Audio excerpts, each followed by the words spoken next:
বাংলাদেশের চলচ্চিত্র জগতে দুটি নাম বেশ খ্যাতি অর্জন করেছে। একজন বর্তমান সিনেমা জগতের নায়ক, অন্যদিকে আরেকজন সিনেমা জগতের খলনায়ক এবং প্রযোজক হিসেবে পরিচিত। বন্ধুরা, আপনারা অনেকেই জানেন না এই দুই অভিনেতার মধ্যে কে বেশি সম্পদের মালিক, কে কত টাকার মালিক, জানলে অবাক হয়ে যাবেন। তাই বন্ধুরা, আজকের ভিডিওটি খুব ইন্টারেস্টিং হতে যাচ্ছে। অবশ্যই পুরো ভিডিওটা দেখার রিকোয়েস্ট রইল।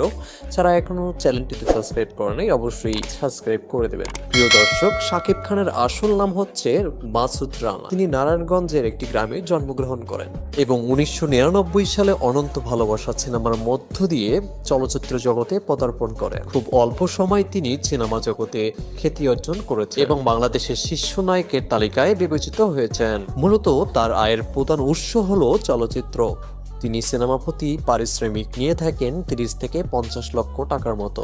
বর্তমান তিনি এসকে ফিল্ম নামে একটি প্রতিষ্ঠান পরিচালনা করেন, যাহা থেকে নিয়মিত সিনেমা প্রযোজনা করা হয়।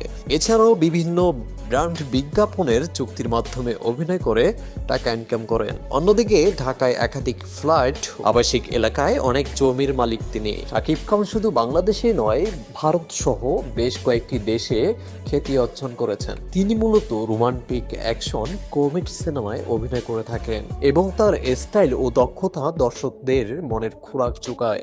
এবং তিনি বাংলাদেশের শিল্পী সমিতির সাথে যুক্ত রয়েছেন এবং প্রতিভাবান অভিনেতাদের সাহায্য করেন। শাকিব খান প্রযোজক হিসেবে বেশ ভালো এবং তার নিয়মিত সিনেমাগুলো ব্লকবাস্টার অফিসে ভালো ব্যবসা করে।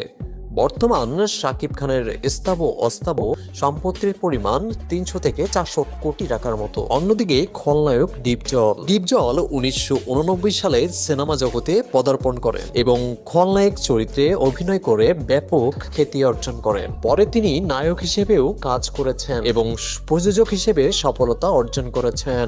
চলচ্চিত্রে তার অভিনয় কেরিয়ার বৈচিত্র্যময়। তিনি ভয়ঙ্কর ভিলেনের অভিনয় করেন, বিশেষ করে পারিবারিক ভিত্তিক সিনেমায় ব্যাপক জনপ্রিয়তা পেয়েছে। আর আয়ের উৎস চলচ্চিত্র প্রযোজনা এবং তিনি পরিবহন ব্যবসা, গার্মেন্টস, রিয়েল এস্টেট খাতে বিনিয়োগ করে থাকেন। কিছু অঞ্চলে তার মালিকানাধীন ট্রাক, বাস, মাইক্রো সার্ভিস রয়েছে।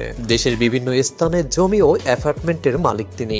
পোশাক খাতে তার বেশ বিনিয়োগ রয়েছে এবং তিনি হোটেল ও রেস্তোরাঁ ব্যবসায়ে সক্রিয়তা অর্জন করেন। ডিপজলের বর্তমান স্থাবর অস্থাবর সম্পত্তির পরিমাণ 300 থেকে 400 কোটি টাকার মতো এবং তার মাসিক আয় 50 থেকে 80 লক্ষ টাকার মতো।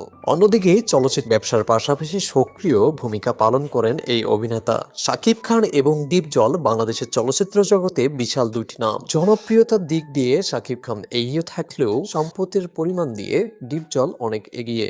বন্ধুরা, কেমন লেগেছে আজকের ভিডিওটি অবশ্যই কমেন্টের মাধ্যমে জানাবেন।